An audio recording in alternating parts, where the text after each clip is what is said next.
Have you ever wondered what it would feel like to see the world again after total darkness?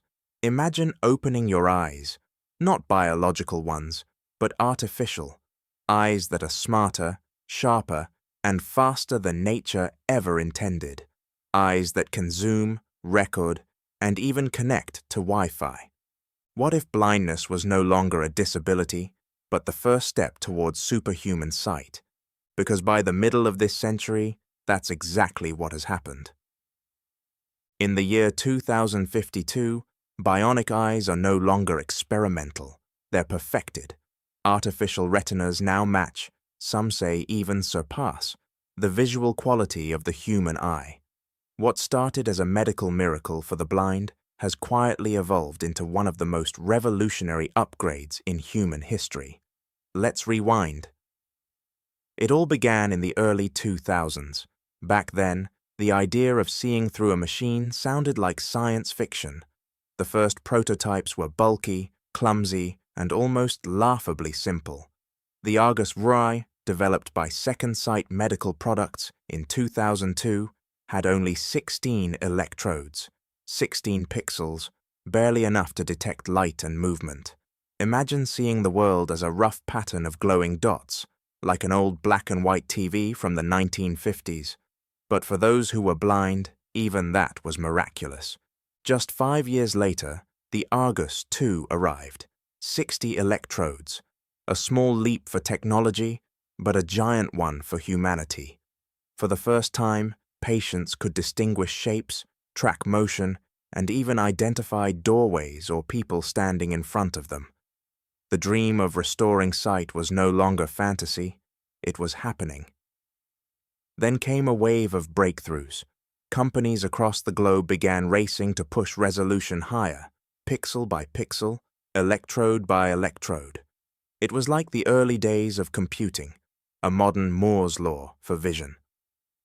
By the late 2010s, in a small laboratory in Taiwan, Iridium Medical Technology developed a prosthesis capable of generating 4,000 pixels. For the first time, patients could recognize faces, read large print books, and walk confidently through life without constant assistance. Then came the Swiss Revolution.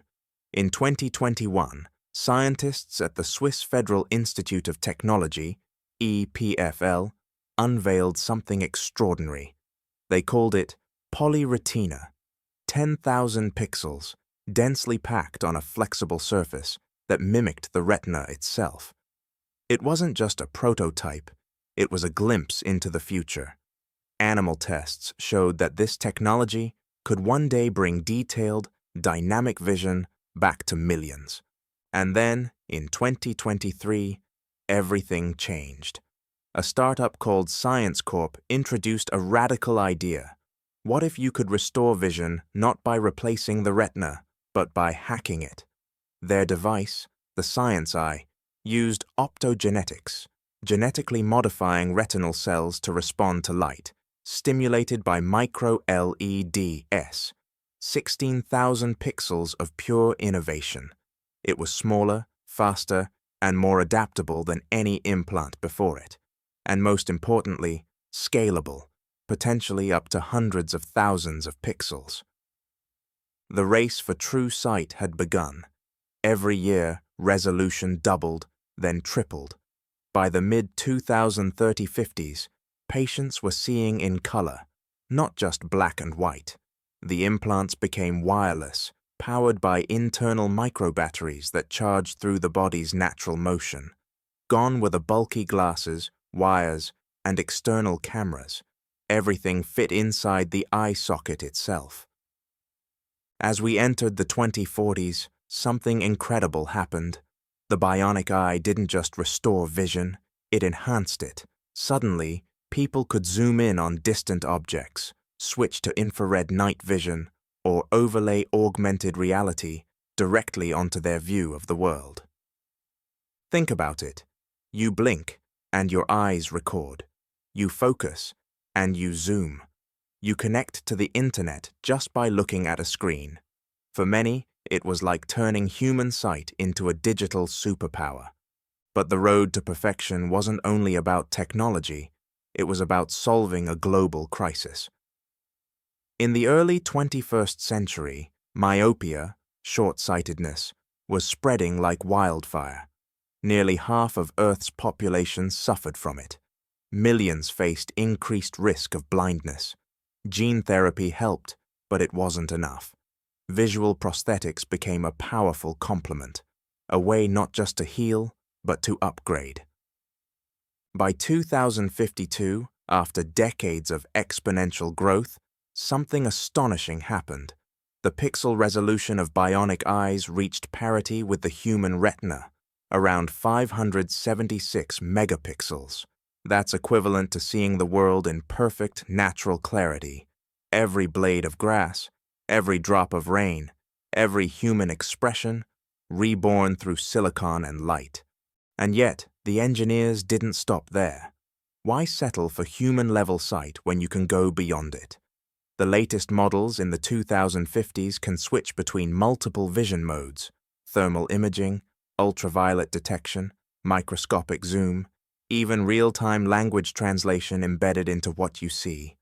For the first time in history, human vision was no longer limited by biology. The line between natural and artificial blurred and then disappeared. People started voluntarily upgrading their eyes, not for need, but for advantage. Students used enhanced vision to read faster. Artists used color detection modes to paint with microscopic precision. Athletes used tracking overlays to perfect their aim.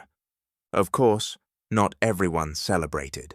As with every technological leap, there came fear. Critics warned that constant recording through one's eyes could turn society into a surveillance nightmare.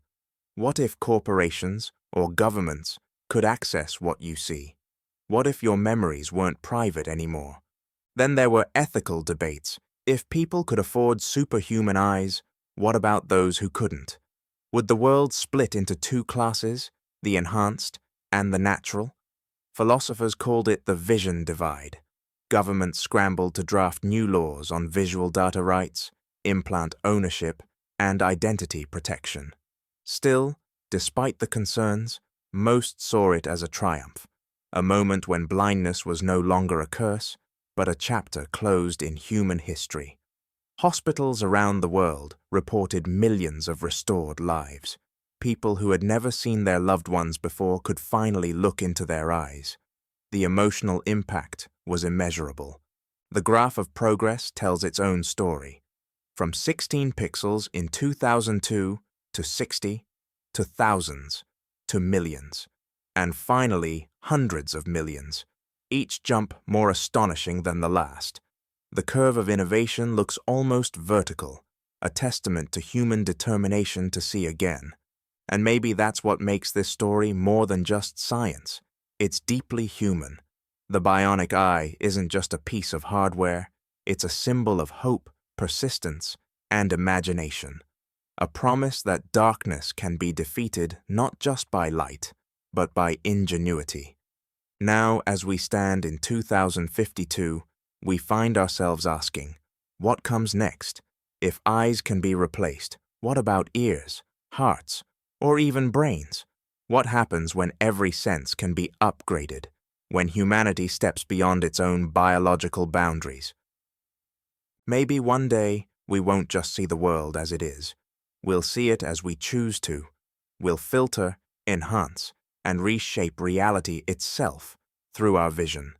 The same eyes that once cured blindness might soon give birth to a new kind of perception, a post-human experience where seeing isn't believing, it's creating.